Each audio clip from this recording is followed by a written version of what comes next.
اس کے علاوہ بھی بڑے بڑے قانون دان ہیں۔ آپ مجھے یہ بتائیں کہ آج کے جو چیف جسٹس ہیں گلزار احمد خان صاحب، ان سے بڑا قانون دان کون ہے؟ اعتزاز احسن سے بڑا قانون دان کون ہے؟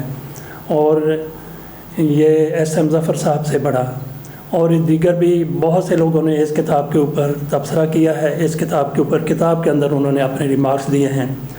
تو سارے کے سارے لوگوں میں سے بہت کم ہوں گے، حامد میر صاحب نے بھی اس کے اوپر تبصرہ کیا ہے، تو 60 کے قریب اس کے اوپر تبصرے شائع ہو چکے ہیں۔ تو میں یہ سمجھتا ہوں کہ اس کتاب کے انیشیٹو میں جج صاحب کو اس طرف لانے میں سمجھتا ہوں کہ اس میں میرا کردار بھی ہے، اس کتاب میں، جس کا انہوں نے کتاب میں دوسرے ایڈیشن میں انہوں نے اس کا ذکر کیا ہے، پہلے میں نہیں کیا تھا۔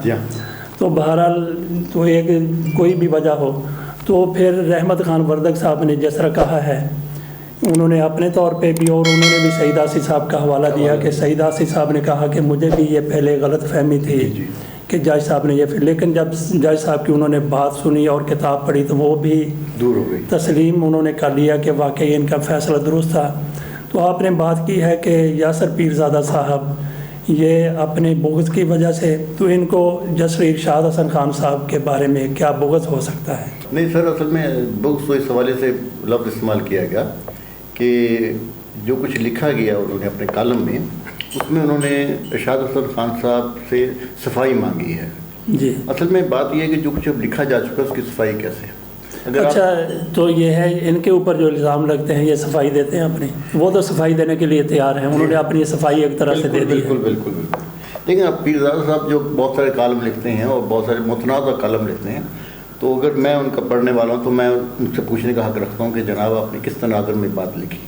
اور ہمارے جو عموماً جو کالم نویس ہیں وہ صفائی پیش نہیں کرتے، اور اس کی میرے خیال ضرورت نہیں ہے کہ آپ اپنی صفائی پیش کریں۔ نہیں، کالم کے نہیں، جو آپ نے کہا کہ سرکاری نوکری میں کرتے ہیں، اسی طرف آ رہا ہوں جی، کہ جب ان سے پوچھا جاتا ہے کہ آپ دو کام کر رہے ہیں، کہ آپ سرکار کے ملازم بھی ہیں اور کالم بھی لکھ رہے ہیں، اور پھر بعض کالموں میں سرکار کے اوپر آپ تنقید بھی کرتے ہیں، اچھی یا بری، تو دو کام اس طرح سے نہیں ہو سکتے۔ اب اس کی ہم دوبارہ واپس آتے ہیں کتاب کی طرف۔ کتاب لکھنے کے بعد آپ کتاب پہ تبصرہ کرتے ہیں، آپ تنقید کرتے ہیں اسلوب کے حوالے سے، معلومات کے حوالے سے۔ آپ یہ نہیں کہتے ان کو یہ فیصلہ کرنا چاہیے تھا۔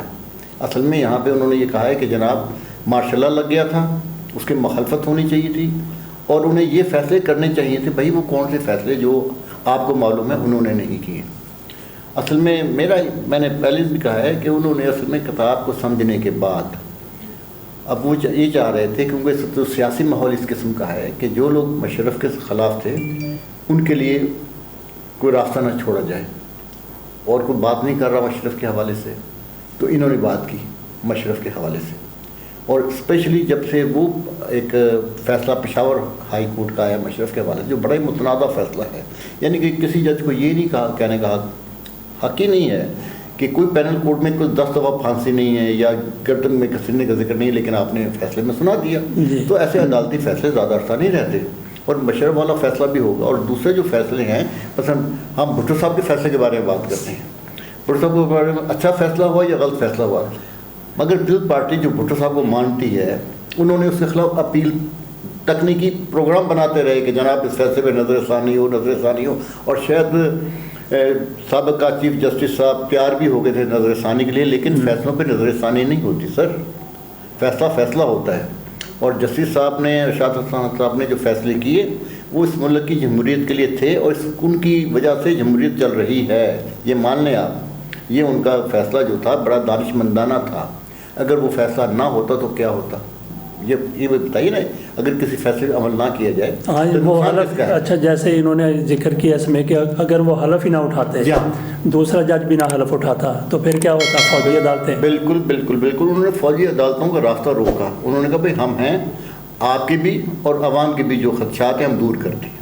تو میرے خیال ہے، میں تو سمجھتا ہوں کہ اپنا ارشاد حسن خان صاحب نے ایک اچھی بات کی ہے کہ اپنی صفائی پیش کی ہے، لوگوں کو بتایا ہے، اور اس میں کوئی ایسا معاملہ نہیں ہے کہ اگر آپ کا اس متضاد ہے سلسلہ تو آپ اس صفائی کو سنیں اور سمجھیں، یہ صفائی تو تاریخ کا حصہ ہے۔ اچھا، میں سمجھتا ہوں، میں جہاں تک جسٹس ارشاد حسن خان صاحب کو جانتا ہوں، انتہائی شریف آدمی ہیں، ڈیسنٹ آدمی ہیں۔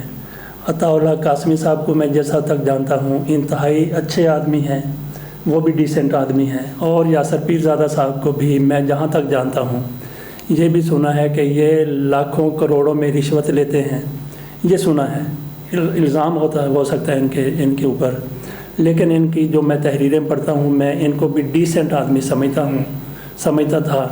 لیکن یہ جو ان کا کالم دیکھا ہے تو اس میں انہوں نے یک طرفہ طور پر میرا خیال ہے کہ بلے بلے کروانے کے لیے لوگوں سے یہ کالم انہوں نے لکھ دیا۔ اب بالکل دیکھیں نا، آپ نام رکھا ہے انہوں نے پوسٹ مارٹم۔ اب دیکھیں پوسٹ مارٹم عموماً جب کیا جاتا ہے وہ قتل کا ہوتا ہے جی، پھانسی کس کو، کسی نے خودکشی کر لی، کسی نے قتل کر دیا، ان معاملات میں، یعنی کہ وہ پوسٹ مارٹم کا مطلب یہ ہوتا ہے کہ آپ تلاش یہ کرتے ہیں کہ آخر اس بندے کے مرنے کی وجہ کیا تھی۔ تو انہوں نے اس کالم میں کتاب کا پوسٹ مارٹم کیا، مجھے سمجھ نہیں آئی کہ کس حوالے سے انہوں نے پوسٹ مارٹم لکھا ہے، لیکن وہ انگریزی کے حوالے سے سوچا جائے تو جو پوسٹ کا تو ذکر کر دیا، یہ مارٹم کیا بلاتے ہیں جس کا انہوں نے ذکر کیا، میری سمجھ میں نہیں آتا کہ یہ انگریزی کا لفظ اس اردو کالم میں کیوں انہوں نے لگا دیا۔ جناب ساجد خان صاحب سے ہماری بڑی مفید گفتگو ہوئی ہے اس کتاب پر۔ یاسر پیرزادہ صاحب کا کالم بھی ہٹ ہوا ہے، لیکن اس کے ساتھ ساتھ ہٹ ان معنی میں ہوا ہے کہ جو جسر ارشاد حسن خان کی مخالفت کرنے والے لوگ ہیں انہوں نے اس کالم کو ہاتھوں ہاتھ لیا ہے، نہ صرف خود پڑھا ہے بلکہ دوسرے لوگوں کو بھی پڑھنے کی ترغیب دی ہے۔ مجھے بھی ایک دو دوستوں کی طرف سے اس طرف بتایا گیا تھا، لیکن دوسرا فائدہ یہ بھی ہوا ہے، وہ کس کو ہوا ہے؟ وہ اس کتاب کے پبلشر کو ہوا ہے۔ فیروز سنز نے یہ کتاب شائع کی ہے، دوسرا ایڈیشن ہے یہ، جس کی ہم پہلے بات کر چکے ہیں۔ تو ان کی طرف سے یہ کہا گیا ہے کہ جیسے ہی یہ کالم یاسر پیرزادہ کا جیسے ہی کالم شائع ہوا ہے اس کے دوسرے روز، اشاعت کے دوسرے روز اس کتاب کی مانگ میں بہت زیادہ اضافہ ہو گیا ہے۔ وہ کہتے ہیں کہ چند دنوں میں ہو سکتا ہے کہ ہمیں ایک اور ایڈیشن اس کتاب کا لانا پڑے۔